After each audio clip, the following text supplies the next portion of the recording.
tambah tua harus tambah banyak ibadahnya, makin tinggi derajatnya, makin mahal harganya. Itu hidup yang barokah. Ada dinamika ke arah hidup yang lebih baik. Saya ulang, tambah suwe kudu tambah sae, kudu tambah ibadahe, kudu tambah pahalane. Tambah tua kudu tambah mulya, aja nganti gaplek peringkilan. Tambah tuwek tambah petakilan, tapi kudu iso gaplek dicampur jahe. Tambah tuwek kudu tambah sae, gaplek digawe keripik. Tambah tuwek kudu tambah apik, gaplek dipangan wedhus mendem. Kok nggak diperhatiin sih aku? Hidup yang barokah itu ada dinamika ke arah yang lebih baik. Tambah tua tambah mulia, tambah tua tambah tinggi derajatnya, tambah mahal harganya. Itu hidup barokah. Barang-barang dunia saja semakin lama semakin mahal kok harganya. Nggih napa nggih? Tanah itu di mana-mana harganya makin lama makin mahal. Coba alat-alat elektronik, kipas angin, kulkas, TV, AC, harganya makin lama makin mahal. Kendaraan-kendaraan bermotor itu harganya makin lama makin mahal. Coba perabot-perabot rumah tangga itu harganya makin lama makin mahal. Pakaian itu loh harganya makin lama makin mahal. Sampai bumbu dapur itu loh Bu, lombok, brambang, bawang, garam, minyak goreng, harganya makin lama ya makin mahal. Nah, saya ceramah juga gitu. Bukan, saya kalau ceramah ya seperti itu gitu loh. Memang hidup yang paling nikmat itu hidup yang barokah. Ayo semuanya ikut jawab, ikut nyaut barokah. Mudah-mudahan kecipratan barokahnya. Hidup yang paling nikmat adalah hidup yang keluarga yang paling tentrem ya keluarga yang. Desa yang paling baik itu adalah desa yang. Pekerjaan yang paling bagus adalah pekerjaan yang. Jabatan yang paling terhormat adalah jabatan yang. Rezeki yang paling menenteramkan itu rezeki yang. Duit yang paling baik adalah duit yang barokah. Nah, duit barokah itu enggak harus banyak nominalnya. Duit barokah itu enggak harus banyak jumlahnya. Tapi duit disebut barokah kalau banyak kebaikannya, banyak manfaatnya, banyak kemaslahatannya. Dan tandanya barokah itu Bapak Ibu membikin hati jadi ayem, hidupnya tentrem. Itu tandanya barokah. Hatinya ayem, hidupnya tentrem. Ayo nyaut, saya bisa minta tolong ya supaya bisa lebih terkondisikan. Saudara-saudara kita pedagang asongan, mohon kesadarannya untuk tidak berada di tengah-tengah jamaah. Jualannya di samping saja, di pinggir-pinggir. Jadi biar kita ngajinya tertib. Bapak Ibu adik-adik yang pengen beli ngalahi keluar dari lokasi ngaji. Biar saudara-saudara kita yang dagangan itu nggak seliweran di tengah-tengah jamaah pengajian. Setuju? Oke, sekali lagi mohon kesadarannya saudara-saudara kita para pedagang agar tidak mengganggu yang lagi ngaji. Jualannya tolong di luar lokasi jamaah, di pinggir-pinggir saja. Tolong Bapak Ibu adik-adik jamaahnya yang pengen beli ngalah. Nanti kalau masih ada pedagangnya yang seliweran di tengah-tengah jamaah, mohon maaf saya nggak bisa ceramah. Mohon kesadarannya. Jamaahnya setuju nggih? Ya udah, dilanjut ya, dilanjut. Tolong sederek-sederek yang jualan, mohon kesadarannya biar tidak mengganggu yang lagi ngaji. Saya ulang, duit barokah itu nggak harus banyak jumlahnya, nggak harus banyak nominalnya, tapi duit barokah itu yang banyak kebaikannya, banyak kemaslahatannya, banyak manfaatnya. Dan tanda-tanda barokah itu hatinya ayem, hidupnya tentrem. Ayo diulang, hatinya, hidupnya. Nah, itu tanda barokah. Hatinya ayem, hidupnya tentrem, meskipun duitnya banyak. Cocok? Lah duit banyak kalau hati nggak ayem, keluarga nggak tentrem, ya nggak barokah. Misalnya punya duit banyak banget, 100 juta rupiah. Banyak apa banyak? Oh, nek ukuranmu ya wis oke. Jarang-jarang sampean pegang duit segitu. Punya duit banyak banget, 100 juta, tapi hati nggak ayem, keluarga nggak tentrem, keluarganya berantakan. Misal anak laki-lakinya kena narkoba, hobinya mendem, gitu. Terus anak yang perempuan kena imbas pemilu, perkawinan hamil dahulu. Bapaknya hobinya dugem, ajep. Ya percuma toh Bu punya duit banyak. Nggih napa nggih? Mending duit nggak begitu banyak, tapi hati ayem, keluarga tentrem, hidup nyaman. Coba tolong dijawab, Bapak Ibu pilih mana? Punya duit banyak 100 juta tapi hidupnya gak tentrem, sama punya duit cuma 100 miliar tapi hatinya tentrem. Nah, ya wes berarti waras.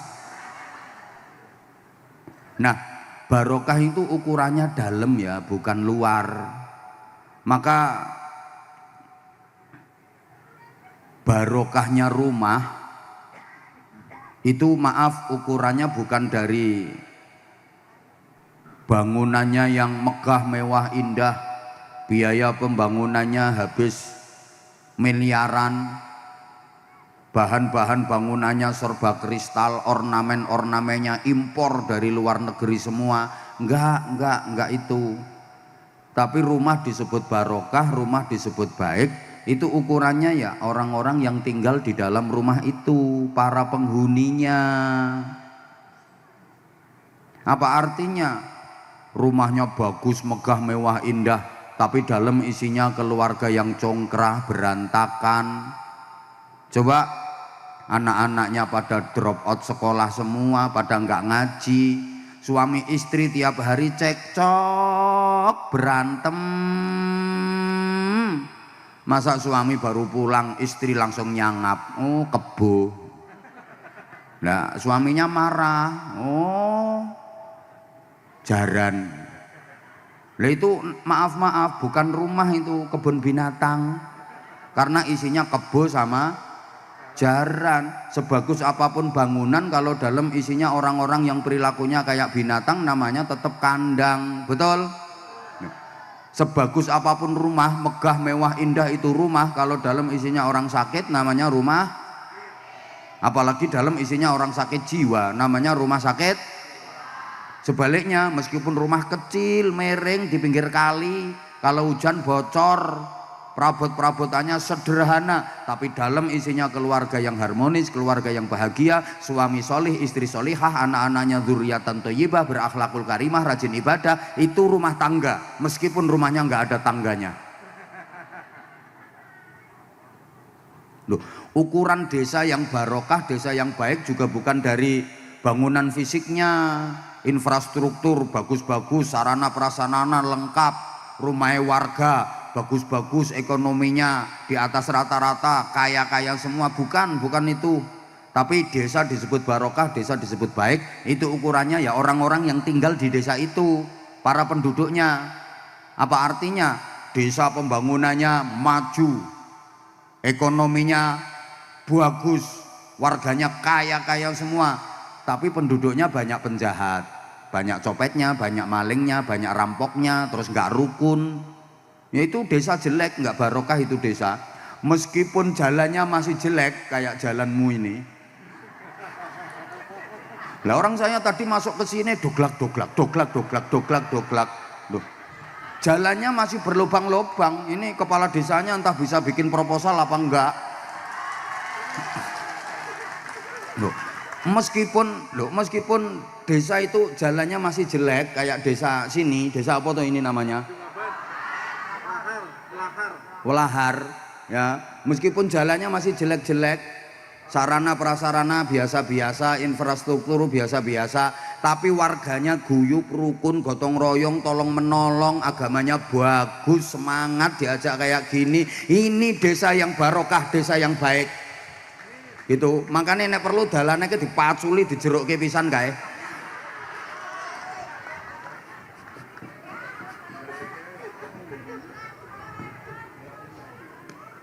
Halo?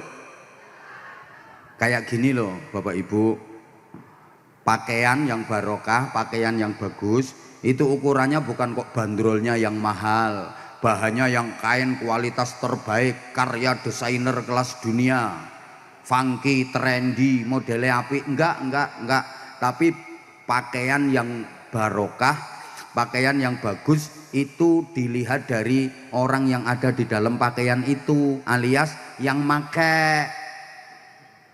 Loh, ada pakaian bandrolnya mahal, bahannya sutra kualitas terbaik, karya desainer kelas dunia, modelnya bagus, funky, trendy, tapi maaf, yang make perempuan nakal.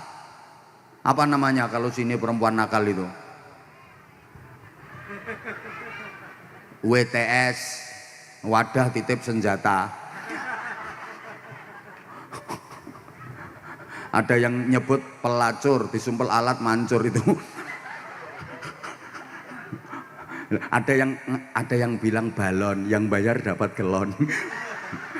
Kalau Jawa Timur itu namanya I love you, mari dilapi tinggal melayu. Lah itu baju jadi murah karena yang make perempuan murahan, betul? Nah, sebaliknya meskipun baju itu bandrolnya murah, kainnya itu jelek banget, titron yang paling jelek, terus jahitnya itu nggak pakai benang, pakai kawat bendrat, jarumnya itu linggis, warnanya kontras, atas merah bawah hijau kayak kapsul itu. Tapi yang make wanita solehah, ahli ibadah, berakhlakul karimah seperti wanita-wanita desa sini, amin nopo solehah ngono modele. Baju itu jadi mahal karena yang make orangnya mahal, betul? Maksudnya gini sayang, dengerin sayang. Memang aku sayang sama mereka, wong aku bilang sayang ke situ, nggak ke situ. Ngapain aku sayang sama situ? Podo brengosene. Gini sayang ya, baju boleh sama, motif boleh sama, model boleh sama, tapi beda orang yang make, nilai baju itu jadi berbeda, betul? Omongannya boleh sama, kata-kata dan kalimatnya boleh sama, tapi beda orang yang mengomongkannya, nilai omongan itu jadi berbeda. Maaf mas, omongan saya, kata-kataku bisa sampean tiru persis plek, tapi kalau saya ngomong ke Rika murah. Loh, doa sama yang dibaca, tapi beda orang yang membaca doa, mustajabahnya bisa berbeda, sama-sama Fatihah. Itu kalau yang baca Mbah Yai bisa langsung tembus ares sana. Tapi kalau yang baca itu lambemu ngobos. Halo? Allahumma sholli ala Muhammad.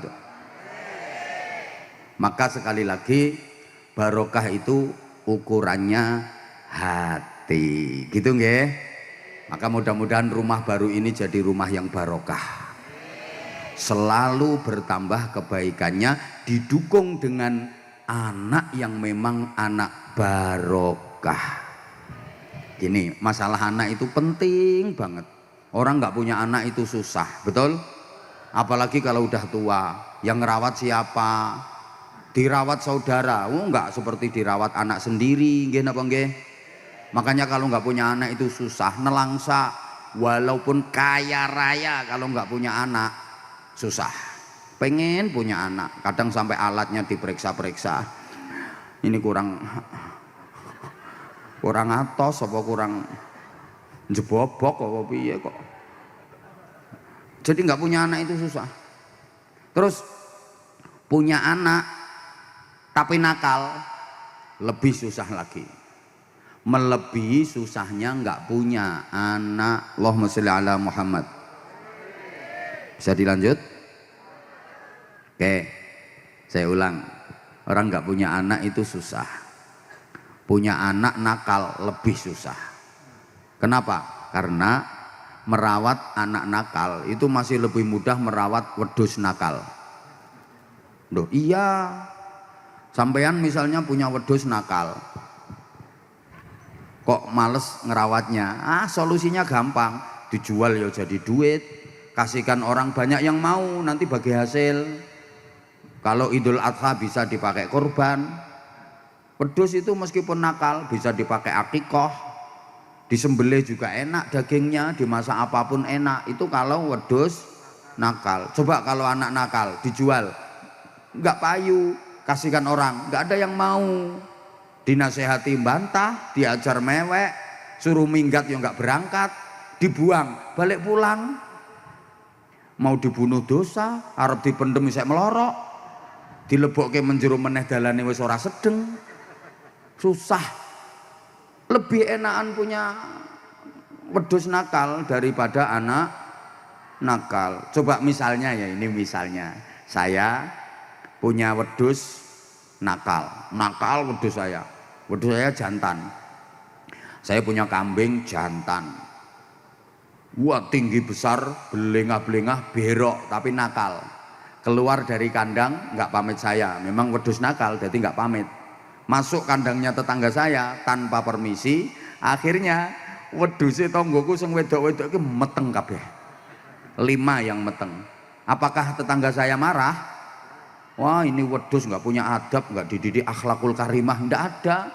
Malah seneng tetangga saya nemuin saya, "Bah, terima kasih, Bah. Gara-gara dimasuki wedhusnya sampean, sekarang wedhus saya yang wedok meteng 5, Bah.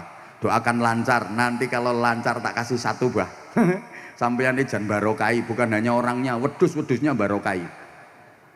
Ayo coba gantian sekarang, sampean punya anak laki-laki, gagah tinggi besar, atletis sehat, kuning kulitnya sauntu-untune, berok tapi nakal. Keluar dari rumah nggak pamit orang tua, masuk rumahnya tetangga tanpa permisi, akhirnya anak tetangga yang perawan meteng. Apakah tetangga sampean terus nemuin sampean, "Terima kasih Mbak atas pejantannya"?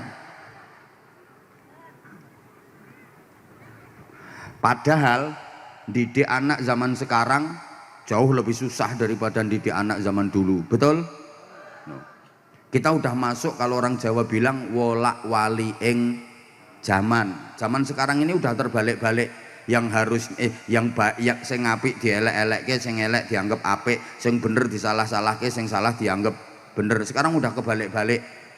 Yang mestinya tuntunan dianggap tontonan, yang mestinya cuma tontonan malah dijadikan tuntunan. Harusnya anak manut wong tua, tapi sekarang prakteknya malah wong tua manut anak, bebasan kebo nyusu gudel. Sekarang seperti itu. Kalau anak zaman dulu apa saja manut orang tua, dibeliin baju pakaian apapun manut orang tua, disuruh sekolah kemana ngaji kemana manut orang tua. Anak zaman dulu, betul?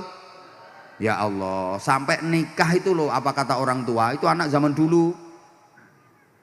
Dinikahkan itu sama bakal bojo itu ndak kenal. Orang dulu nikahan singkur-singkuran, sing laki hadap sana, sing wadon hadap sana, tapi nyatanya ya baik kok, tiap tahun ya procot. Sekarang coba ibu misalnya punya anak cewek, coba ibu pilihkan jodoh kalau mau, nggak mungkin mau. Nak itu tak nikahkan sama tuh nak, ya selamat itu nak, anaknya baik. Mah aku rasa seneng kok, mah rasa seneng manut wong tua. Ibu ki manut mbahmu ya penak ngene, manut pokoknya nek ibu maksa ya selamat kon rabi ibu. Sekarang anak dulu itu kalau dinasihati orang tua, masya Allah patuh gitu.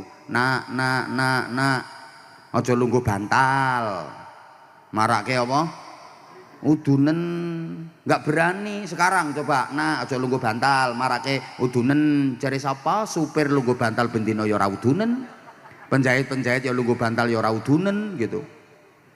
Dulu anak dibilangin kamu itu anak perempuan nggak boleh keluar habis maghrib, nanti dicaplok Bathara Kala, nggak berani keluar malam. Anak zaman dulu Bathara Kala itu minal jinnati wan nas, ada Bathara Kala dari jin, ada Bathara Kala dari manusia, ada Bathara Kala tradisional, ada Bathara Kala modern, ada Bathara Kala jenisnya gerandong, ada Bathara Kala yang doyan lontong. Nah anak dulu nggak berani, perawan dulu anak perempuan maghrib keluar rumah nggak berani, takut dimakan Bathara Kala. Nah sekarang coba punya anak perawan, nah ojo metu bar maghrib engko dicaplok Bathara Kala. Beneran Bu, aku wis suwe pengen dicaplok, ora dicaplok-caplok. Bathara Kalanya sekarang yang takut. Diteruskan enggak ini? Nah padahal anak uang iki sing teko ki ra uang kabeh to ki. Oh ya wis. Tapi kok enek sing model ngono ya uang ya. Anak uang itu beda dengan anak kewan. Kalau anak kewan asal dikasih makan banyak, dijamin besar, gemuk, dan dewasanya jadi baik. Kayak anak sapi namanya pedet, yang penting dikasih makan banyak, kenyang, dijamin gemuk, besar, dewasanya jadi sapi yang baik. Anak kebo itu namanya gudel, asal dikasih makan banyak, kenyang, gemuk dia, bisa gede dia, dewasanya dijamin jadi kebo yang baik menurut pri kekeboan. Tapi anak manusia kalau hanya sekedar dikasih makan banyak, kenyang, memang bisa gemuk, bisa lemu, tapi dewasanya belum tentu bisa jadi manusia yang baik menurut pri kemanusiaan. Betul? Nah makanya anak itu jangan hanya dipakani wareg, sandangi rapet, turok kenggo nanget, targetnya agar sehat, giat, semangat, lemu, diangkat berat. Jangan. Imunisasi penting, tapi imanisasi jauh lebih penting. Understand? Semangat posyandu oke, sampai ada lagunya itu. Aku anak sehat, tubuhku kuat, karena ibuku rajin dan cermat. Semasa aku bayi selalu diberi ASI, makanan bergizi dan berat badanku. Lah aku anak-anak pitik, anak-anak wedhus itu yang berat badan ditimbang selalu, karena targetnya gemuk, gede, dijual, untung. Lah kalau anak manusia ya ndak cukup berat badanku ditimbang selalu, harus ilmu, iman, akhlakku dibimbing selalu. Allahumma sholli ala Muhammad. Gimana supaya punya anak yang solih, solihah? Bapak Ibu setidaknya dibekali dengan 3 ilmu. Berapa? Mbok gak semangat atau berapa? 3. Oke, pokoknya kalau nggak semangat saya sebentar, saya mau pindah ke Losari. 1 namanya ilmu dini, ilmu agami. 2 namanya ilmu profesi. 3 namanya ilmu kreasi. Tolong perhatikan. Ilmu dini, ilmu agami didapat melalui ngaji.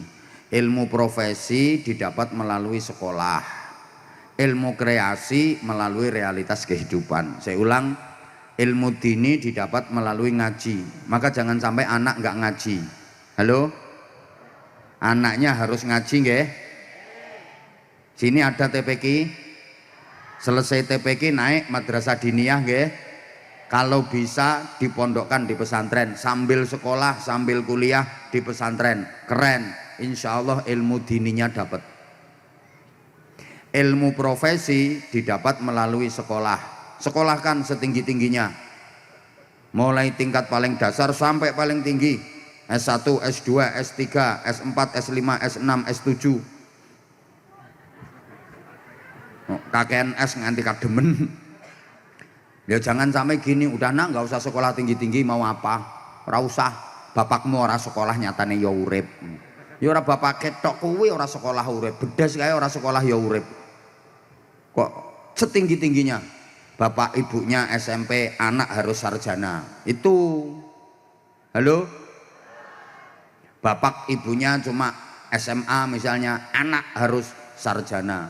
Cita-cita orang seperti itu. Terus sekolah, jangan eman membiayai pendidikan anak, nggih Bu nggih. Kadang biayai pendidikannya anak eman, kalung digedhekke, gelang digedhekke. TPQ sebulan 10.000 nunggak 6 bulan. Ada apa enggak? Ada. Saya tahu orangnya pakai jilbab warna coklat.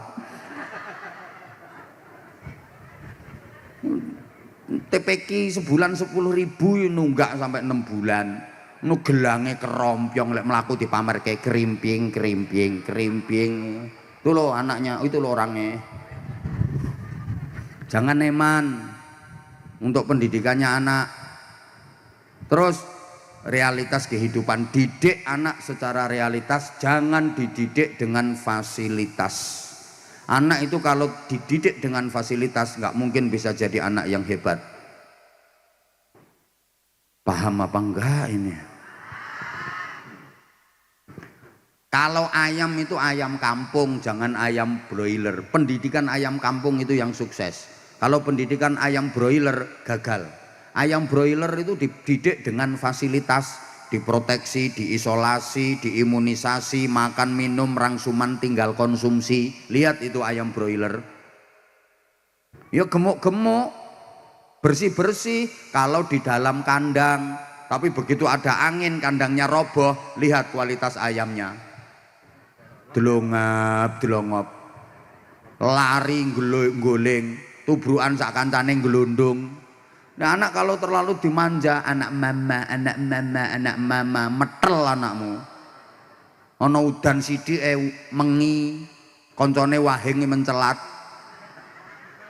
Nah, terlalu dimanja, terlalu dididik dengan fasilitas kayak ayam broiler, nggak kuat, nggak hebat. Beda dengan pendidikan ayam kampung. Lihat itu ayam kampung. Mandiri. Ayam kampung itu diumbar, tapi nanti kalau menjelang maghrib ya dikandangkan. Itu tarung jebret, gobrak geteh, mendeles ayam kampung. Kehujanan malah krek. Tubruk sepeda, kiek, kejet-kejet, sepeda lewat, dia tangi cerekal diuber itu sepeda. Anak itu gitu lah, orang tua sekarang anak dimanja. Sekolah cuma 50 meter antar jemput. Anak udah masuk kelasnya diintip dari jendela, gimana anakku. Padahal dulu ibunya itu sekolah yo jauh, jalan kaki yo sendirian, betul? Nah sekarang kok seperti itu mendidik anak. Jangan berharap anak sukses. Ibunya sekarang sukses, bapaknya sekarang kuat karena pendidikannya dulu begitu. Sekolah berangkat sendiri, nggak pakai sepatu. Sepatu apa? Kadang plastik kresek ini juga sepatu.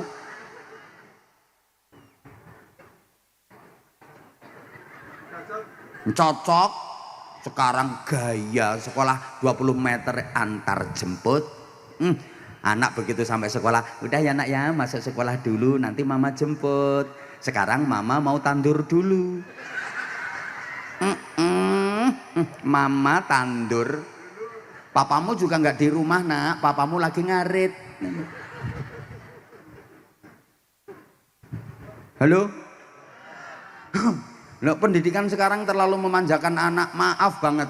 Kadang anak mau belajar naik tangga, baru sampai tangga ketiga, nak, jangan naik, nanti jatuh. Lo malah didongakno jatuh.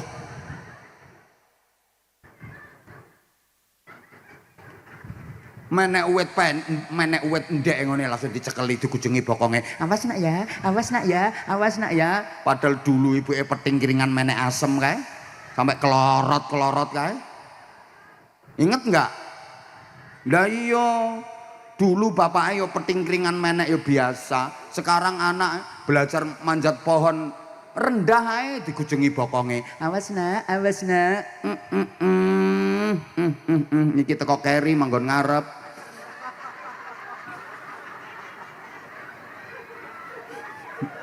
Nah aku nggak diperhatikan gara-gara iki sing teko keri manggon ngarep iki.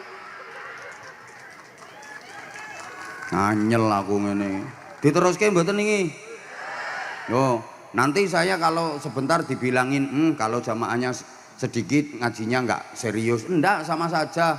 Saya itu jamaah banyak, jamaah sedikit ngajinya sama. Nggak saya beda-bedakan.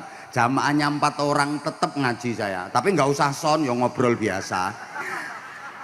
Masa jamaah 4 orang kok saudara-saudara, gendeng aku. Ya tetap ngaji tapi yang ngobrol biasa. Apa ketawa, telat manggon ngarep ketawa-ketawa. Dilanjut apa enggak ini? Orang tua sekarang itu terlalu memanjakan anak. Anak belajar ngupas mangga kayak nak nanti tangannya teriris. Apa ada toh anak belajar ngupas mangga terus dirijine peritil kabeh. Akhirnya anakmu sampai tuwek ra iso ngoceki pelem. Mbiyen ibuke pelem dikerokoti ngene. Sak pelok-peloke. Anak belajar ngoncek salak. Awas nak, kebeler nak. Sampai tuwek anakmu ra iso ngoceki salak. Woi. Jangan kau persulit hidup anakmu dengan membiasakannya hidup mudah. Saya ulang. Jangan kau persulit hidup anakmu dengan membiasakannya hidup mudah. Artinya begini, membiasakan anak hidup mudah itu sama halnya dengan mempersulit hidup anak kita. Allahumma sholli ala Muhammad. Anak itu kalau dibiasakan hidup mudah, orang tua itu berarti nggak mendidik anak. Nanti hidupnya anakmu di masa tuanya akan sulit. Mbuh paham mbuh orang ini kita diomongi. Oi. Maaf ya, maaf. Ini ya cerita ya curhat. Saya ini dididik dengan realitas. Mulai kecil di pondok pesantren belasan tahun saya hidup di pesantren itu belasan tahun. Orang tua saya itu kalau ngirim itu pas, nggak pernah lebih, malah sering kurang. Bener. Sekarang saya baru tahu, oh ternyata tujuannya seperti ini. Belasan tahun saya tidur geletaan wis tanpa tikar, tanpa lemek, tanpa bantal. Makan, pokoknya makan iki ketemu tahu pesta wesan. Tiap hari itu nyembelih kangkung. Wes ada kangkung itu nikmatnya ndak karuan. Tanya sama yang pernah mondok ini. Masya Allah nikmatnya ndak karu-karuan. Kangkung. Kadang sambel itu cuma ada apa cabe karo garam, lombok karo uyah. Ngono wis dilatih ngene wis nikmatnya ndak karu-karuan wesan. Itu belasan tahun saya. Nah, orang itu kalau dididik dengan realitas, dididik dengan penderitaan, mohon maaf, nanti dewasanya ketika ngalami hidup yang menderita kuat, ketika ngalami hidup enak nggak sombong karena dia bisa merasakan deritanya orang susah. Understand? Orang kalau dididik dengan penderitaan, dididik dengan perjuangan, maaf, orang kalau biasa menjalani kehidupan dengan perjuangan, ini nanti misalnya ya dewasanya jadi orang kaya nggak bakal sombong, dia bisa merasakan karena pernah ngalami menderita. Kalau nanti dewasanya kok menderita, nggak kaget, wis biasa, kuat. Beda dengan orang yang dididik dengan fasilitas, dididik dengan manja, mulai kecil dimanja, mulai kecil difasilitasi. Ya kalau tuanya dia kaya, lah kalau tuanya dia miskin, drop. Paham porang ini kita omongin. Halo?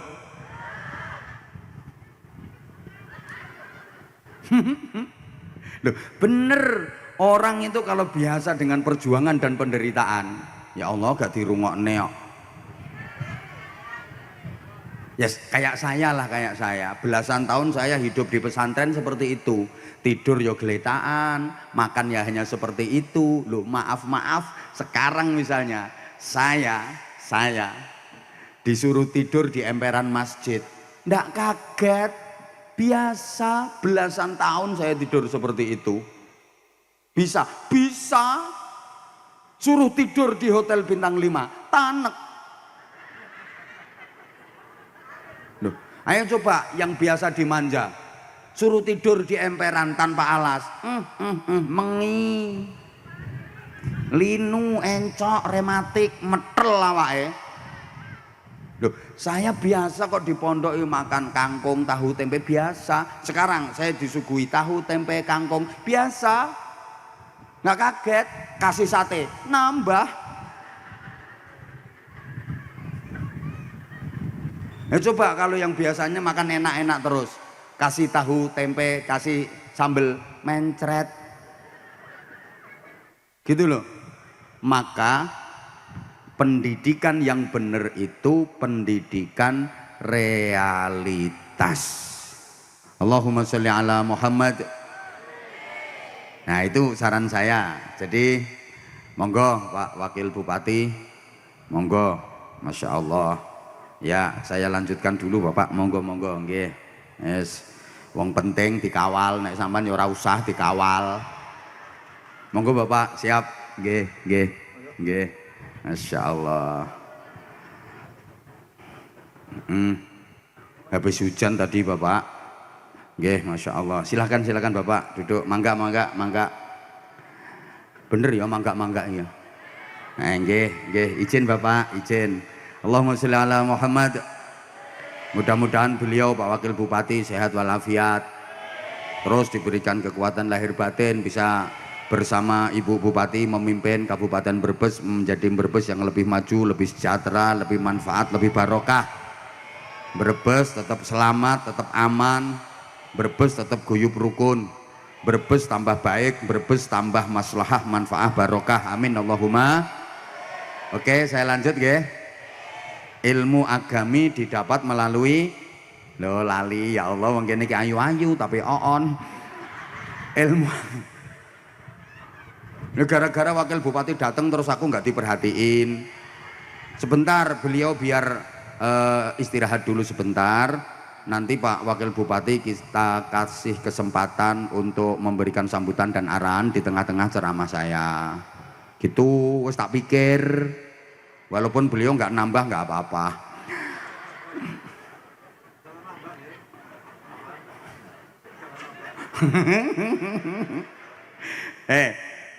Ilmu agami didapat melalui ngaji.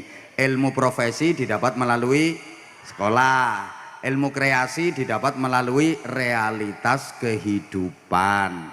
Dengan ilmu agami manusia jadi takwa. Dengan ilmu profesi manusia jadi cerdas. Dengan ilmu kreasi manusia jadi terampil. Jadi nanti anak-anak kita menjadi anak-anak yang takwa, cerdas, terampil. Ilmu agami mensensitifkan hati, ilmu profesi mencerdaskan otak, ilmu kreasi memproduktifkan otot.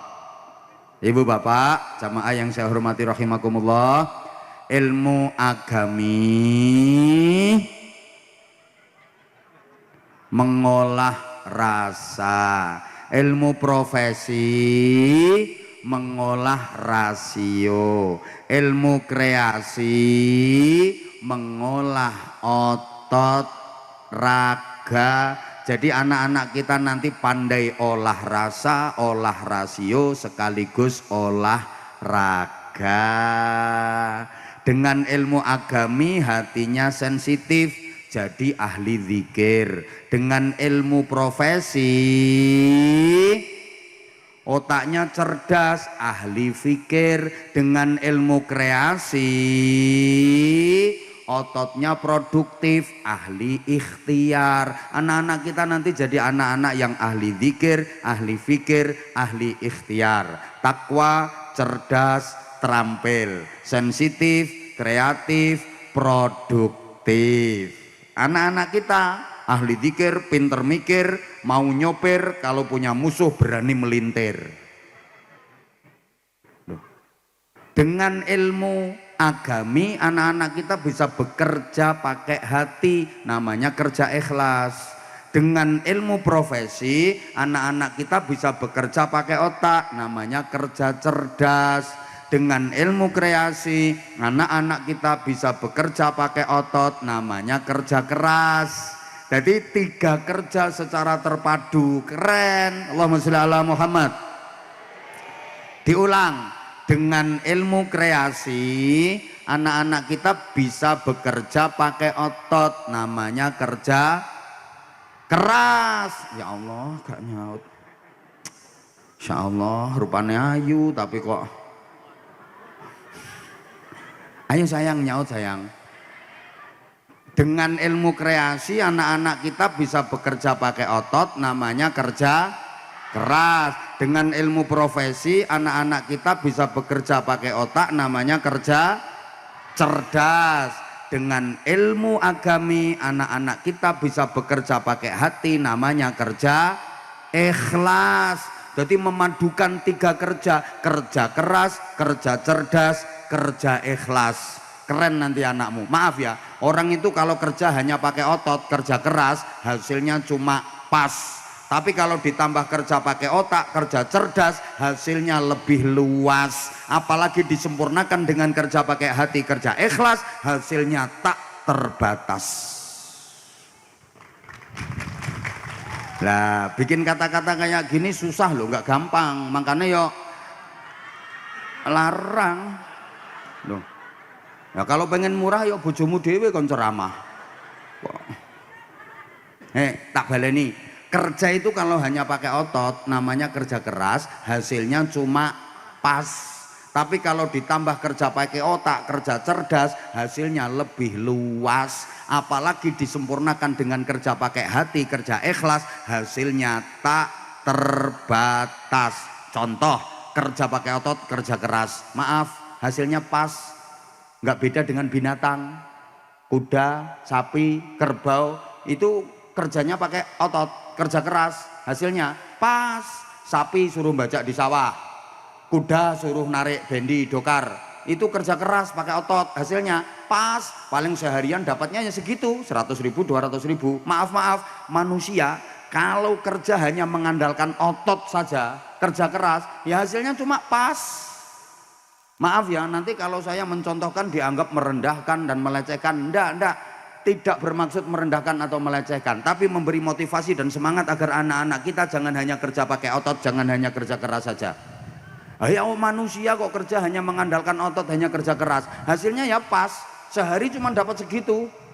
Maaf, tapi kalau mau kerja pakai otak, kerja cerdas, kerja profesi, hasilnya lebih luas. Contoh, dokter. Loh, dokter itu kerja profesi, dokter itu kerjaannya kan nyubles toh. Tapi dia profesi pakai otak. Bandingkan dengan yang kerjaannya nyubles tapi pakai otot, kerja keras, tukang ngebor sumur. Sama-sama tukang cubles itu. Yang ngebor sumur itu sonteknya gede banget, berat, melet-melet gini gawane. Panas, badannya kotor, penuh tanah, maaf, keringat bercucuran. Yang dicubles alot ratusan kali, brus seharian. Paling dapatnya duit, mohon maaf, 200.000, 300.000. Ayo, sedangkan dokter cublesnya kecil, ringan, tempatnya sejuk, ber AC, baunya harum. Yang dicubles empuk. penunggu dolanan al-bokongu. Sekali coblos cus nggak ditawar, nggak ada dokter ditawar. Berapa Pak Dokter? 750.000. Nggak bisa kurang Pak Dokter, nggak ada. Ayo yang kerja keras, maaf hanya pakai otot, ngangkat batu gede-gede, batu kali batu gunung, ratusan batu diangkat, paling-paling seharian dapat ratusan batu, itu dapatnya duit ya 200.000 300.000. Tapi ada yang ngangkat batu kecil satu saja dapatnya 200 juta karena yang diangkat batu ginjal.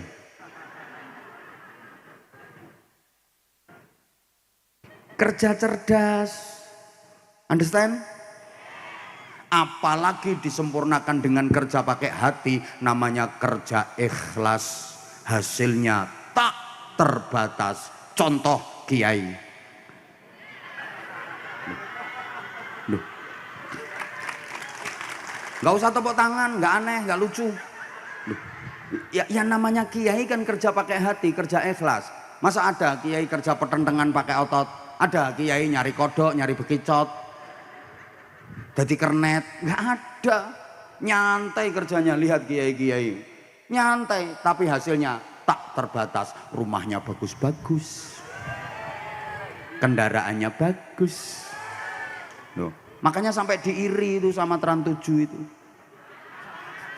Loh, kiai itu lihat, ada kiai kerja pertentangan, nyari rongsokan, maaf, angkat-angkat batu, dada, kerjanya nyantai pakai hati, tapi hasilnya tak terbatas. Rumahnya bagus, kendaraannya bagus, istrine, loh, siapa ngomong banyak ini? Istrinya cantik loh, rata-rata, maaf ya, rata-rata kiai itu istrinya cantik. Loh iya, loh, karena kiai itu hiburannya cuman istri, satu-satunya hiburan cuman istri. Nah, kiai mau nyari hiburan apa? Main biliar ya nggak pantas, karaoke ya nggak pantas. Satu-satunya hiburan ya istri. Hiburannya cuman istri, jelek pula. Istaqobbalallahu minna wa minkum taqobbal. Makanya Allah itu adil, kiai itu dikasih istri cantik karena satu-satunya hiburan ya istri itu. Ini kerja pakai hati, namanya kerja understand? Bekali anak-anak kita dengan 3 ilmu itu. Karena kalau tidak berilmu nanti jadi sing banter. Kalau tidak berilmu jadinya. Lah orang pinter sama orang oon itu jelas beda. Maka dengan ekstrim Al-Quran menyatakan qul hal yastawil ladzina ya'lamuna wal ladzina la ya'lamun. Enggak sama orang pinter dengan orang bodoh, itu enggak sama. Apanya yang enggak sama? Semuanya enggak sama. Orang pinter dengan orang bodoh itu semuanya enggak sama. Gayanya enggak sama. Orang pinter itu gayanya pantas gitu. Orang bodoh gayanya lucu. Orang kalau pinter itu gaya sak gaya itu pantas. Lihat orang-orang pinter, pejabat-pejabat itu kalau foto yuk pantas, selfie yuk pantes. Nih orang bodoh ini maunya selfie tapi malah aneh.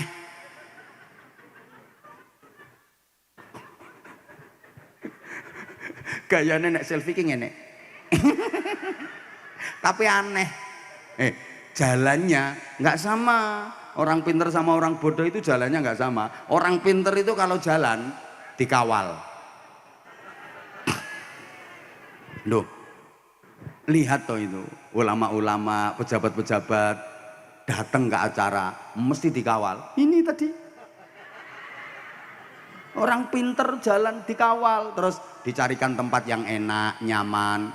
Nah kalau orang oon, ya dewean kluyur, terus ndoprok nih kono kuwi. Padahal tempatnya basah, itu sampai katoknya tembus itu.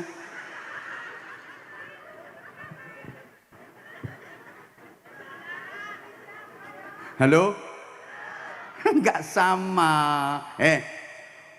Omongannya juga enggak sama. Orang pinter karo orang bodoh itu omongannya tidak sama. Orang pinter itu omongannya didengerin banyak orang. Loh, kalau orang bodoh mau ngomong suruh mingkem. Ora usah kok kayak ngomong, mingkem, menang. Halo? Coba kalau lagi rapat, yang usul orang pinter, semua diem dengerin. Coba orang bodoh, belum sampai usul, baru angkat tangan nih loh, mau usul, ditarik sama temennya, nggak usah diangkat tanganmu, kedengkek nanti. Mau ngomong apa, nggak mungkin didengerin. Ya Allah, paham pora iki. Makanya jangan sampai anak-anak kita itu bodoh. Maaf, sampai ibadahnya juga nggak sama. Orang pinter dengan orang bodoh itu ibadahnya nggak sama. Loh, baca Qur'annya itu nggak sama. Ayatun min alim khairun wa habbu ilallah min juz'in wahidin minal jahil. Orang pinter baca Quran satu ayat itu lebih baik, lebih dicintai Allah daripada orang bodoh baca satu juz. Jadi Bapak Kiai ini baca satu ayat aja, nun, itu kayak sampean dermimil dapat satu juz sampean. Nah, Mbah Yainya nambah satu ayat lagi, qaf, sampean dua juz, meniren sampean. Mbah Yai tambah satu ayat lagi, shod, sampean 3 juz. Nah kalau Mbah Yai bacanya 30 ayat sama dengan sampean baca Quran sampai khatam. Loh kok nggak adil? Nggak adil kenapa? Masa Mbah Yai satu ayat kita satu juz, yang pinter itu satu ayat kok kita satu juz? Itu adil. Karena kalau Mbah Yai ini baca Quran, maca Quran kuwi angen-angen sak maknane. Lah kalau sampean maca Quran kan angen-angen sak mangane. Nggak percaya? Kalau satu ayatnya jauh lebih baik daripada satu juz. Halo? Maaf ya, ini cerita. Saya itu kemarin bulan Maulid keliling Jawa Timur, Jawa Tengah sampai Sumatera, Kalimantan. Saya cuma bawa satu ayat kok. Laqad kana lakum fi rasulillahi uswatun hasanah. Udah tak bawa kemana-mana, hasilnya masya Allah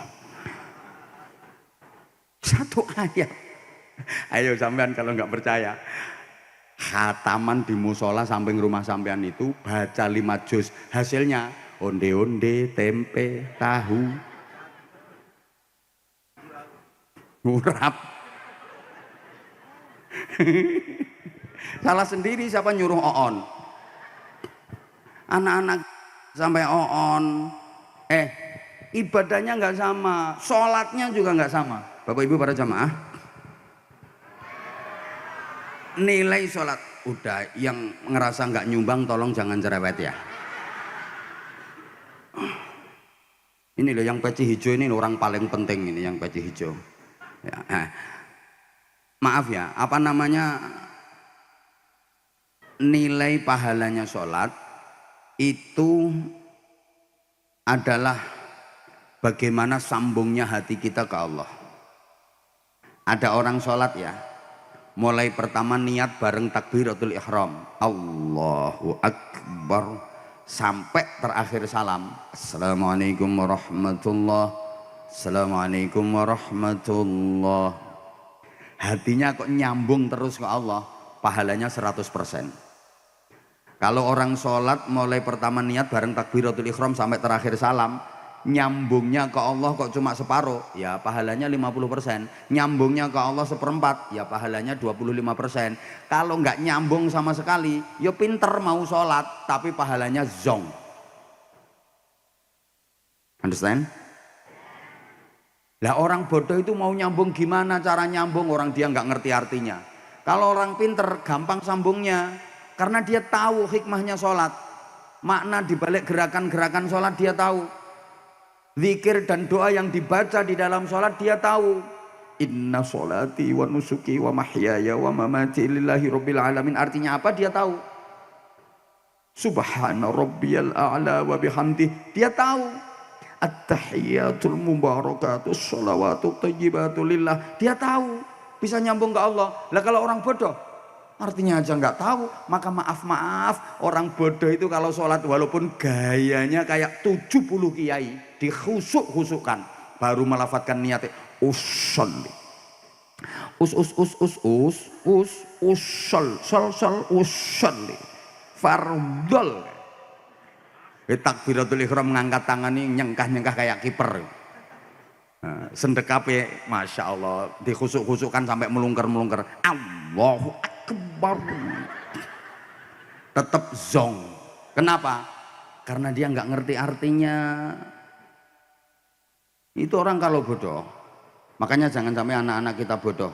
Orang tua punya anak bodoh, dosa besar. La yalhaqullaha ta'ala 'abdun bidzambin a'dhama min jahalati ahli. Enggak ada orang mati bawa dosa yang lebih besar melebihi dosanya orang mati meninggalkan anaknya bodoh-bodoh.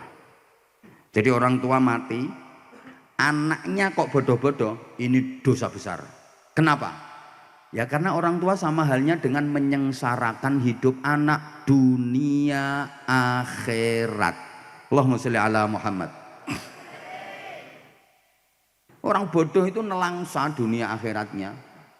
Lah sampai dia bodoh itu bagaimanapun tetap kesalahan dari orang tuanya. Sebelum saya lanjut, kita beri kesempatan kepada beliau Bapak Wakil Bupati untuk memberikan sambutan dan pengarahan. Monggo Pak Wabub.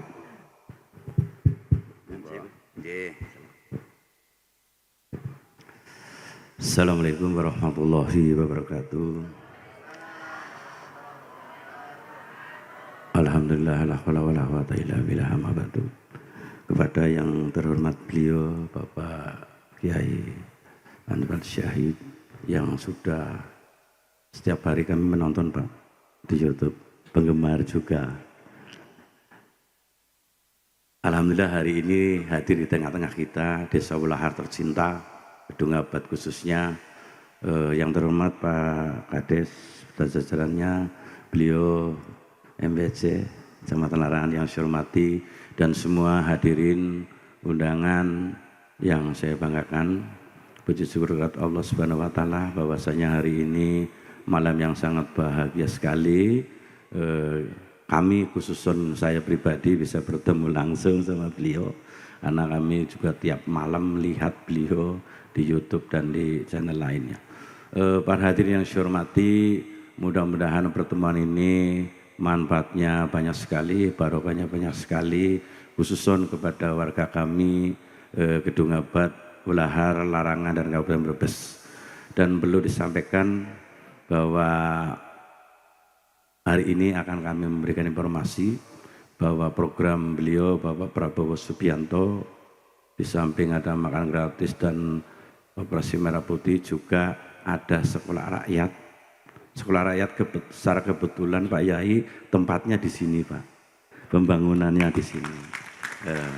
Dalam waktu dekat nanti proses pembangunan akan segera dimulai. Cuma mohon maaf kepada warga Gedung Abad bahwa dalam proses alat berat masuk membawa tiang pancang dan lain-lain, mungkin transportasi panjenengan akan terganggu, sehingga kurang lebih dalam waktu minimal setengah bulan, lama 21 hari, jembatan itu akan dibongkar, ganti jembatan beli yang dari tentara itu gunanya untuk melewati alat berat. Karena kalau jembatan itu dipaksa kayaknya nggak kuat, sehingga akan dibongkar selama 7 hari. Nanti setelah 21 hari panjenengan bisa lewat jembatan tersebut. Setelah jembatan berjalan, pembangunannya berjalan, jembatan beli itu dibongkar lagi, dan kemudian masyarakat Gedung Abad akan dibangunkan jembatan besar senilai 30 miliar untuk kelancaran daripada pembangunan tersebut. Kita berdoa saja semoga Ulahar, Gedung Abad jadi metropolitannya Brebes. Karena apa? Karena dari 297 desa kelurahan, sekolah rakyat adanya di sini. di Kedung Abad, Desa Ular ini. Tepuk tangan dong, berbahagia sekali. Nyun sewu Pak Yai, saya bukan orang pinter dan secara kebetulan saya kayaknya bernasib mujur. Saya jadi wakil bupati itu tidak ujuk-ujuk Pak. Kami merangkak dari bawah, dari kepala dusun 2 tahun, kepala desa 2 kali, anggota dewan 3 kali Pak. Secara kebetulan saya diberi Allah rezeki untuk naik di wakil bupati. Ini alhamdulillah. Oke. Jadi masyarakat sini Kedung Abad khususnya tidak bosan nggih. Bosan apa mboten? Noblos Pak Wurja ping 6 bosan apa mboten? Mboten nggih, alhamdulillah. Yang penting monggo sareng-sareng berdoa bersama supaya saya bisa bekerja dengan baik, masyarakat bisa sejahtera dan baik ekonomi, pendidikan dan lain-lain bisa terlaksana dengan sebaik-baiknya. Saya kurang bijaksana, barangkali terlalu lama karena beliau masih di tempat lain tadi tunggu di Losari. Mungkin Ibu Bupati nanti hadir di sana Pak, berbagi tugas saya yang di sini. Itu saja, terima kasih. Billahi taufiq wal hidayah. Assalamualaikum warahmatullahi wabarakatuh. Waalaikumsalam warahmatullahi wabarakatuh. Sudah saya duga bahwa beliau ditempa dengan pendidikan realitas seperti yang tadi saya sampaikan, mulai dari kepala dusun, kepala desa, anggota dewan. Jadi tidak serta-merta, bahasa Inggrisnya tidak the ujuk-ujuk. Benar kan yang saya katakan? Bahwa orang-orang besar, orang-orang hebat, orang-orang sukses itu adalah mereka-mereka yang dididik dengan realitas, bukan dididik dari fasilitas. Salah satunya adalah beliau Bapak Wakil Bupati. Tepuk tangan untuk beliau. Nah, jadi beliau benar-benar bisa merasakan penderitaan warganya karena pernah menderita. Sampai sekarang masih penuh derita. Tugas Masya Allah luar biasa. Makanya ini tadi sudah kami singgung juga Pak Wabub, bahwa saya nggak nyangka kalau ternyata sekolah rakyatnya dibangun di sini. Makanya tadi jalan yang masih rusak saya suruh nyangkuli sekalian Pak tadi. Nah kan ini kalau jalannya dibangun sayang kan, mau dilewati alat berat. Sekalian nunggu nanti kalau alat beratnya udah selesai. Kalau di sini ada sekolah rakyat ya insya Allah jalan sini bagus lah ulahar. Kepala desa ngene. Tadi maaf Pak Wabub, kepala desanya sempat saya roasting, nggak bisa bikin proposal. Nah ini semuanya Allah yang ngatur. Kenapa jalannya kok nggak dibangun dulu? Ternyata di desa sini mau dibangun sekolah rakyat, dan dari 297 desa di Kabupaten Brebes, Laharlah yang terpilih untuk menjadi lokasi sekolah rakyat. Ini diantara program-program kerennya Pak Bupati untuk memutus mata rantai kemiskinan dan kebodohan. Di antaranya 2 program unggulan yang langsung dirasakan oleh rakyat miskin. Sekolah rakyat dan MBG, makan bergizi gratis. Masya Allah. Nah, ini kan sesuai dengan amanah Undang-Undang Dasar 1945. Tujuannya kan 2. Halo? Mencerdaskan kehidupan bangsa dan apa ya satunya kayak lali aku. Mewujudkan kesejahteraan umum. Jadi Undang-Undang Dasar 1945 itu tujuan utamanya 2. 1 mencerdaskan, 2 mensejahterakan. Nah, ini aslinya sambutannya Wakil Bupati aslinya, bukan saya. Tadi karena beliau terlalu singkat makanya saya tambah gitu loh. Seneng sekali saya adanya sekolah rakyat yang memang itu sasarannya kepada warga kurang mampu. Jujur saja selama ini saya sering mengkritisi Pak Wabub, kenapa sih sekolah-sekolah unggulan itu adanya kok hanya di kota-kota besar dan harus mahal biayanya, sehingga yang bisa masuk di sekolah situ harus anaknya orang kaya yang punya duit. Betul? Yang kedua, masuknya seleksinya ketat, yang diterima hanya yang berprestasi dan yang pinter-pinter saja. Ini aneh. Sekolahan, tapi yang diterima di situ hanya yang pinter-pinter saja. Kan? Kalau sekolah unggulan itu yang bisa masuk di sekolah situ. Nah terus anake wong Lahar sing oon-oon nih Loh ngarit Pak. Ini aneh. Tujuan utama dibangun sekolahan itu untuk meminterkan yang masih bodoh. Lah ini yang bodoh kok nggak diterima. Sekolahan dibangun itu tujuannya kan untuk meminterkan yang masih bodoh. Lah ini yang diterima kok cuman yang pinter-pinter, yang bodoh kok nggak diterima. Ini kayak ada orang bangun rumah sakit, bangunan gedungnya jadi megah mewah indah, terus dikasih tulisan gini, rumah sakit ini hanya menerima pasien orang-orang sehat. Padahal tujuan dibangun rumah sakit itu untuk menyehatkan yang lagi sakit. Lah kok yang sakit nggak diterima? Tujuan dibangun sekolahan itu untuk minterke yang bodoh-bodoh. Lah kok yang bodoh nggak diterima? Saya selalu protes itu kalau sekolah-sekolah unggulan model kayak gitu. Lagian bayarnya mahal. Katanya pendidikan itu hak seluruh warga negara. Yang bisa diterima di situ kok yang punya duit saja. Sedangkan yang kismin ini sangi sore miskin, kok nggak diterima gitu loh. Makanya itu sudah lama saya protes itu Pak Wabub. Saya senang dengan adanya sekolah rakyat ini sangat membantu keluarga-keluarga miskin. Saya sendiri juga tergerak, terinspirasi walaupun kecil-kecilan Pak Wabub. Di pesantren kami itu mayoritas yatim dan duafa. Alhamdulillah santrinya udah mulai Aceh sampai Papua. Sekarang udah 3.000 sekian dan semua biayanya gratis. Karena memang itu pertama saya juga begitu. Pendidikan itu bukan hanya haknya anaknya orang-orang kaya, tapi anaknya orang-orang yang kurang mampu juga berhak untuk mendapatkan pendidikan yang bermutu dan berkualitas. Maka saya nampung anak-anaknya orang yang kurang mampu dan anak-anak yatim 3.000 lebih sekian, semua biayanya gratis, mondoknya gratis, sekolahnya gratis, bahkan kitab-kitab untuk ngaji kita semua sediakan semua, seragam sekolahnya kita sediakan, SPP juga nggak usah bayar. Belum ada sekolahan rakyat saya sudah bikin pondok rakyat.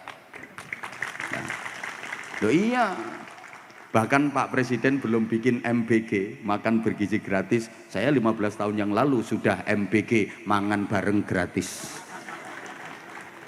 Iyalah, ini maaf ini mimbabi takaburi ini namanya, min babi sombong nih, gak tahat takabur bin nikmah, ini namanya atakabur bin nikmah. Ya gak apa-apa ya, saya bisanya seperti itu, bisanya memberi manfaat saya seperti itu. Dan alhamdulillah sekarang MBG udah jalan, sekolah rakyat udah jalan, dan Lahar ini termasuk pilihan. Beruntung warga Lahar, mudah-mudahan keberadaan sekolah rakyat ini benar-benar maslahah, manfaat dan barokah. Nah ini juga pas karena ini acaranya khitan kan terkait dengan pendidikan anak. Sayangnya waktunya udah mepet ini. lah kenapa? Loh gini, anak solih-solihah itu penting. Nikmat dunia yang kita dapat ini banyak banget. Nikmat Allah yang diberikan kepada kita di dunia ini banyak banget. Tapi yang bisa dinikmati setiap saat, kapanpun, dimanapun, cuman anak solih solihah. Bahkan dunia akhirat anak solih solihah bisa dinikmati. Selain anak solih solihah, nikmat-nikmat yang kita dapat di dunia ini hanya bisa kita nikmati pada saat-saat tertentu. Di saat yang lain udah nggak bisa kita nikmati. Hanya bisa kita nikmati pada waktu-waktu tertentu, di waktu yang lain sudah tidak bisa dinikmati lagi. Tapi kalau anak solih solihah, kapanpun, dimanapun, dalam keadaan bagaimanapun, bahkan dunia akhirat bisa dinikmati terus. Kasih contoh, rumah bagus kayak ini, syukuran rumah kok tadi juga sudah saya singgung masalah rumah. Rumah bagus itu nikmat dunia. Sampean punya rumah bagus, seneng, bisa dinikmati hanya pada saat sampean berada di rumah. Sampean keluar rumah kayak gini, ya nggak bisa merasakan nikmatnya rumah bagus, betul? Pakaian bagus harganya mahal, nikmat dunia. Bisa sampean rasakan nikmatnya ketika dipakai. Tapi begitu dilepas, digeletakkan, dicentelkan, nggak bisa dinikmati udah. Makanan lezat, nikmat dunia, bisa dinikmati ketika sampean sehat. Coba sampean sariawan, apalagi ilate sampean melentung sak kelopo, percuma makanan enak, betul? Bapak maaf, istri cantik nikmat dunia. Bapak misalnya punya istri cantik, menarik, ayu, kemrusuke, bos semlohai aduhai imut yahud bahenol menomenol semok kembelen kemontok kementek-mentek mulai kinyis-kinyis mingis-mingis mentong-mentong moblong bahenol denok-denok debleng. Saking cantiknya Pak, nikmat dunia Pak. Istri cantik bisa Pak sama nikmati ketika sampean sehat. Sampean gering, lenger-lenger. Apalagi sampean anyang-anyangen.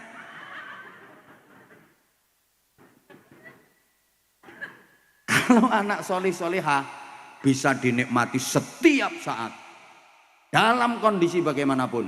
Maaf, misalnya sampean ditakdir Allah jadi orang kaya. Misalnya kan sampean belum kaya. Masa orang kaya kok mau duduknya ndoprok-ndoprok di situ? Nggak mungkin mau. Enggak apa-apa, nggak mungkin mau. Orang kaya itu kalau datang di acara ya minta tempat VIP. Anaknya gelem doprok ya mereka belum kaya. Sampean ditakdir Allah misalnya jadi orang kaya, punya anak solih solihah bisa dinikmati. Seneng, biayai habis berapapun ndak rugi karena anak iso mendem jero, mikul dur asmani orang tua. Betul? Misalnya sampean ditakdir Allah jadi orang miskin seperti saat ini. Anak solih solihah bisa dinikmati. Orang tua itu misalnya sedih mikir ekonomi, anak kalau solih solihah bisa menghibur orang tuanya. Bu nggak usah sedih Bu, apa sih yang dipikir Bu? Ya mikir butuhan nak. Ibu jangan gitu Bu, doakan aku bisa kerja, nanti kalau aku punya duit aku pengen bantu ibu, malah aku punya cita-cita pengen memberangkatkan ibu umroh. Masya Allah, adem rasanya hati. Lah kalau anak nakal, nggak soleh solehah, orang tuanya sedih malah dibentak-bentak. Kok lenger mikir apa tuh Bu? Tenger kaya wong edan. Nggak terus ngono. Sampeyan sehat, anak soleh solehah bisa dinikmati. Sampeyan sakit, anak soleh solehah tetap bisa dinikmati. Ketika sehat kayak gini, punya anak neng sekolahnya pinter, ngajinya rajin, akhlaknya bagus, baca Qur'annya fasih, azan cemengkling, sholawatan ngelek-ngelek, suruh khutbah yo bisa. Masya Allah, adem hati, betul? Coba misalnya kumpulan wali murid di sekolahan, terus ada pengumuman dari gurunya, dimohon kepada orang tua dari anak yang tersebut di bawah ini untuk naik ke pentas menerima piala, hadiah dan penghargaan karena anaknya berprestasi. Ibu seneng guyu munggah panggung untune diketokne terus sampai gak iso mingkem jediluk meletat neh tar menerima piala sambil miring anakku. Ayo coba misalnya kumpulan wali murid terus ada pengumuman dari gurunya, diharap kepada orang tua dari anak yang tersebut di bawah ini untuk ke kantor karena anaknya ada kasus. Ayo Bu, ya Allah, sampeyan sakit loh, anak solih solihah bisa dinikmati. Saya itu pernah melihat sendiri, ada orang tua opnam di rumah sakit, ya mesti masuk opnam ning gerdu. Opnam di rumah sakit, penyakitnya lumayan parah, bukan hanya diimpus, sampai pakai alat bantu nafas, apa itu namanya oksigen, ventilator ngono lho, oksigen deso. Oksigen. Oksigen. Ya wes ora apa-apa aku manut oksigen. Itu yang berkutuk itu loh. Diimpus pakai ventilator nafasnya. Iso senyum kelihatan kalau seneng bahagia. Kenapa? Karena dia ngelihat anak-anaknya pada nungguin, ada yang ngaji, ada yang doa, zikir, ada yang mijitin. Masya Allah, dalam keadaan sakit itu anak solih solihah masih bisa dinikmati. Sampean pindah ke alam barzah, kan rencananya sebentar lagi sampean mau dibuang ke kuburan toh. Loh semuanya, semua Pak Lurah juga mau dibuang ke kuburan, Wakil Bupati juga mau dibuang ke kuburan. Yang ceramah, iya, tapi lebih dulu Wakil Bupati. Loh, sudah di sana nanti anak solih solihah masih bisa dinikmati. Ya Allah, nggak percaya? Berangkat kalau nggak percaya. Loh, anak itu kalau soleh kan mikirin orang tuanya. Orang tuanya udah meninggal, dibatalkan haji. Ya Allah, padahal waktu hidup orang tuanya belum pernah haji, tapi statusnya sama dengan sudah menjalankan ibadah haji karena dibatalkan sama anak. Nanti anaknya berangkat umroh, orang tuanya diumrohkan. Punya rezeki, nitip ke masjid jariah, niat dihadiahkan ke orang tuanya, seneng terus orang tuanya. Di alam kubur dapat kiriman BLT terus. Nah iya, subsidi amal bansos terus-terusan. Disodakoi, didoakan tiap habis sholat, didoakan, nanti kuburnya diziarahi, dirawat, seneng. Nah kalau anak nakal ngerasa ke badal haji, orang tuanya udah meninggal ya diunda-tunda tok, mati ra ninggali warisan. Ada yang model kayak gitu, ada, saya tahu. Orangnya sekarang pakai baju warna hitam.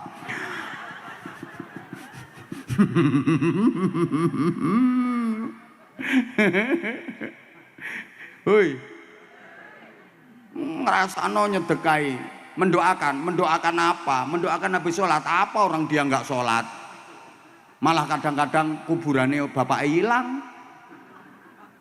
Loh, nggak terawat, nggak pernah disobo, hilang kuburannya bapaknya. Wong mau ke kuburannya bapak ini paling setahun sekali kalau mau lebaran. Itu yang nggak tahlil, nggak zikir, nggak doa, orang nggak bisa berangkat ke kuburan ini sang warit.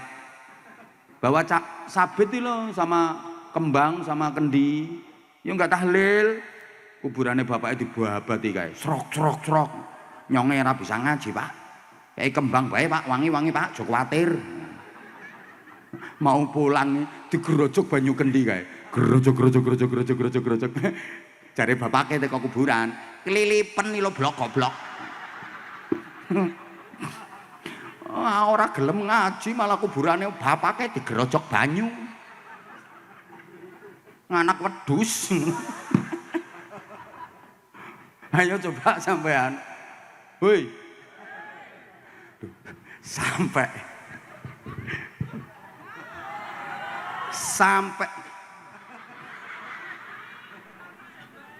kok iso tambah lo, sampai di akhirat nanti anak soleh masih bisa dinikmati. Banyak orang tua yang masuk surga karena anak, jadi anaknya nanti mempersembahkan mahkota surga untuk kedua orang tuanya. Masya Allah, moga-moga anaknya dulur-dulur kula warga welahar benar-benar menjadi anak yang solihah. Dah, matur suwun. Ya udah, saya mau pindah. Ini udah 1,5 jam ini ceramahnya.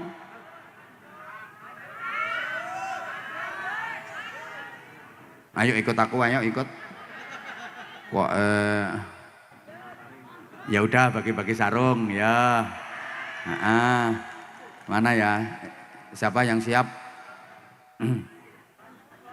Ibu-ibu ada enggak? Ibu-ibu. Hah?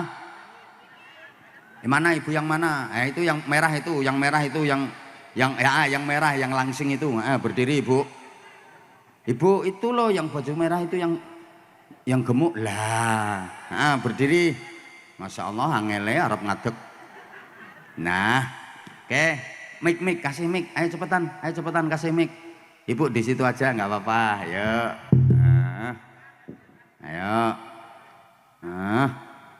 Tolong dikasihkan mic-nya. Ayo tolong dikasihkan. Nggih. Yuk. Salam ayo. Assalamualaikum warahmatullahi wabarakatuh. Waalaikumsalam warahmatullahi wabarakatuh. Perkenalkan, nama saya Toati dari Songgom. Oh, Songgom. Berarti siang tadi juga ikut ngaji bareng saya. Yeah. Aku ngerti tak titeni lemune. Ibu, tadi siang kan sudah ikut ngaji bareng saya. Sekarang kok masih datang lagi ke sini? Kurang. Hah? Kurang. Oh, kurangen. Yeah. Ayo ikut lagi kalau Sari. Tepi Pak Yai. Oh, tepi. Songgom ke sini. Oh, caket. Kan deket kan. Tadi kan hujan. Nggih. Berarti hujan. Langsung prihino. Ya, hujan-hujan tadi udah berangkat belum? Belum. Oh, selesai hujan baru berangkat. Nggih. Sama siapa berangkatnya? Sampai Larek. Kali lare. Nggih. Pamit bapaknya apa ora? Pamit. Gimana pamitnya coba aku pengen denger. Pak kula badhe ngaji teng Kedungabad. Terus bapaknya jawabnya kepriye? Malah kasih salim. Hah? Kulone salim krihin kali bapake. Cium tangan. Nggih. Tepuk tangan ya. Terus bapaknya ngomong kepriwe? Sing hati-hati, Mak. Sing hati-hati, Mak.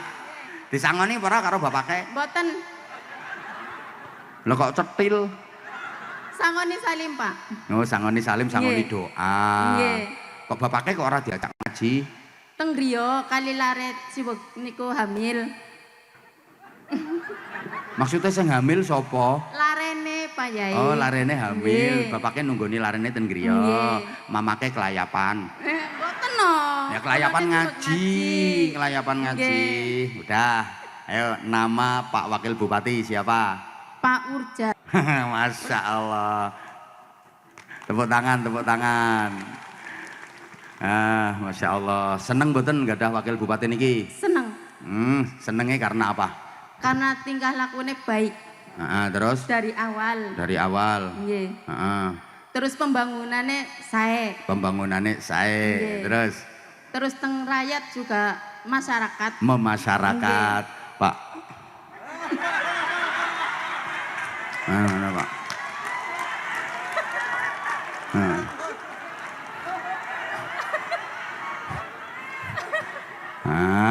Ini diparingi duit, ayo didongake Pak Wakil Bupati, ayo. Mugi-mugi Pak Wurja kathah rezekine. Amin. Panjang umure. Amin. Berkah lan barokah. Amin. Dunya sampai akhirate. Masya Allah, 200.000 oleh donga sakmono akeh. 200.000 dari Pak Wakil Bupati, Masya Allah. Ayo saiki pilih nyanyi apa sholawatan? Sholawatan. Oke, suarane cemengkling kok, keren suarane. Pokoknya nek lemu suarane penak. Ayo, sholawat. Allahumma sholli ala sayyidina Muhammad wa asyhiril zalimin bil zalimin. Allahumma sholli ala sayyidina Muhammad wa asyhiril zalimin bil zalimin wa ahrijna min baini bil zalimin Salimin. Wa ala alihi wa sahbihi ajma'in. Tepuk tangan, guys, semangat.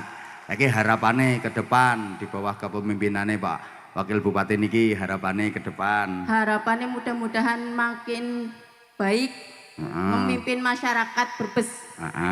Wes cocok. Ayo paringi sarung. Soalnya aku mau pindah. Ayo paringi sarungnya se. Duitnya kari-kari duitnya. Ayo sarungnya cap apa? Sarungnya cap mangga. Cap mangga. Ada fotonya saya itu, lihat ada fotonya enggak? Lihat ada fotonya enggak? Ada. Ada lah, comel. Ayo itu sarung cap mangga yang Anza series, itu batik Nusantara, bisa dipakai cowok, bisa dipakai cewek. Ayo promo sarung mangga, ayo. Sarung cap mangga, sarungnya Aba Anza. Tak pakai sarung mangga, tak bahaya ta? Bahaya, apalagi tak sarungan malah bahaya. Ya udah, ini dari Pak Wakil Bupati, tak tambahi 100. Matur suwun Pak Yai. Tak tambahi. Ngono tok 300.000, tandur telung kesok. Tandur mesuk Pak Yai. Oh, nemesuk malahan. Nemesuk. Ayo sekarang satu lagi ayo coba. Sampun Ibu, matur suwun, salam ke bapake. Wassalamualaikum warahmatullahi wabarakatuh. Waalaikumsalam warahmatullahi wabarakatuh. Ayo sekarang sholawat. Matur suwun Pak Yai. Ya, sholawatan sudah. Sekarang nyanyi. Ayo yang bisa nyanyi. Kamu bisa nyanyi? Hah? Bisa? Ayo itu kasihkan itu. Ayo salam. Cek cok. Assalamualaikum warahmatullahi wabarakatuh. Waalaikumsalam warahmatullahi wabarakatuh. Kok beda ya suaranya sama yang tadi ya? Sama yang tadi lo suaranya kok beda. Nama, alamat? Perkenalkan, nama saya Eka Indriani dari Desa Luwung Gede. Oh, panggilannya? Eka. Kamu anak pertama ya? Nggih. Makanya Eka, kalau kedua Dwi, ketiga Tri, gampang ditenane. Kuliah? Sekolah SMK. Oh masih SMK, Nggih. kelas berapa? Kelas 3. Ambil jurusan apa? DKV. Oh tak pikir teknik mesin. Singkatannya apa itu? Desain Komunikasi Visual. Oh desain komunikasi visual, ngerti sampean? DKV ngerti? Desain komunikasi visual. Kelas berapa? Kelas 3. Kelas 12 berarti sekarang kelas 3. Habis ini rencananya lanjut kuliah nggak? Kerja. Kerja? Nggih. Kenapa nggak kuliah? Kerja dulu, insya Allah kalau ada rezeki kuliah. Ada, pasti ada. Kalau niat kuliah pasti ada. Amin. Ada Pak Wakil Bupati kok. Nah kalau mau niatnya kuliah ya bisa aja toh Eka. Kalau mau niatnya kuliah. Ini pas sekarang ini pas lagi praktek loh ke sini di desa ini. Lagi PKL. Nah ya PKL, itu praktek PKL. PKL itu singkatannya apa? Praktik kerja lapangan. Nah iya aku tadi tanya praktek kok lagi PKL. Berapa orangnya? Berapa siswa yang PKL di sini? Enggak di sini PKL-nya. Di mana? Di Limbangan. Loh, PKL-nya di Limbangan kok kamunya kok di sini? Iya, dapat undangan. Oh, dapat undangan. Misalnya nggak dapat undangan berarti nggak sampai sini. Ditanya kok. Misalnya kalau nggak dapat undangan berarti nggak sampai sini. Sampai. Hah? Sampai. Kalau ada yang ngajak. Kalau ada yang ngajak.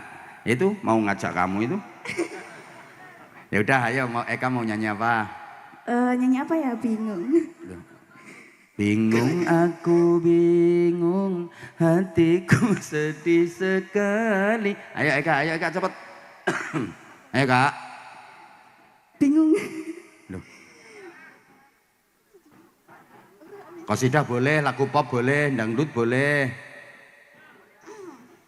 Refnya aja ya? Ya boleh, refnya aja nggak apa-apa, ayo.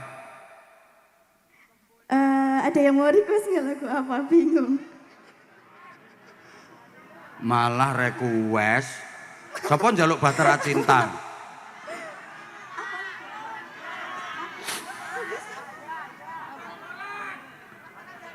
Ayo Eka waktunya Eka. Ayo waktunya, ayo. Coba. Dangdut boleh? Boleh kata Pak Wakil Bupati boleh. boleh Pak Wabung ya? Boleh. Ayo semua talenta ditampung sama Pak Wakil Bupati. Ayo Eka.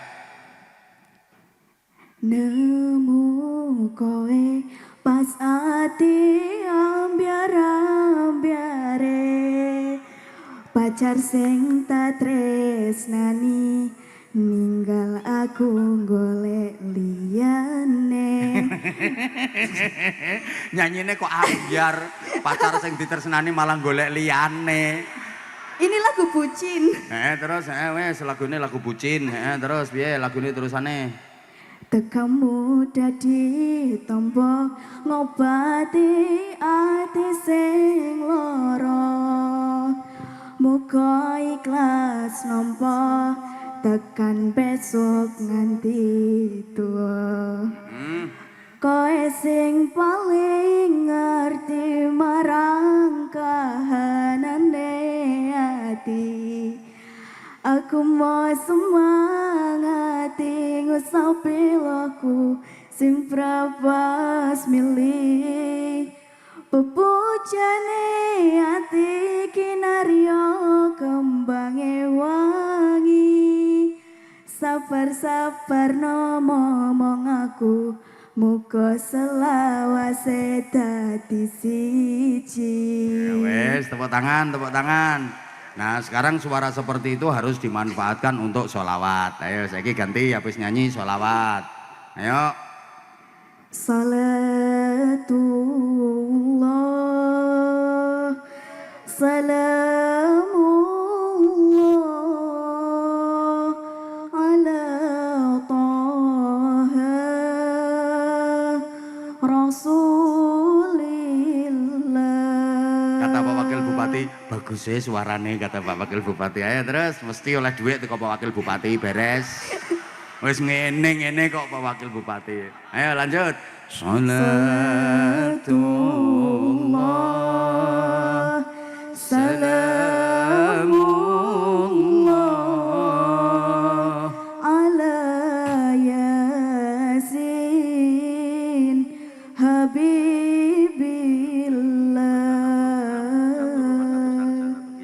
Nggih, terus saiki refnya. Ayo tawasalna. Tawassalna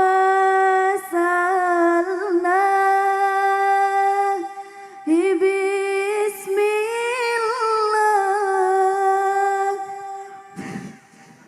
Grogi kula. Oh grogi. Eka, ini tadi saya dibisiki sama Pak Bupati, Brebes ada program satu rumah satu sarjana. Bagi yang kurang mampu bisa mengajukan. Nanti kalau memenuhi persyaratan, insya Allah ada beasiswa dari Pemkab Brebes. Tepuk tangan untuk Pemkab Brebes.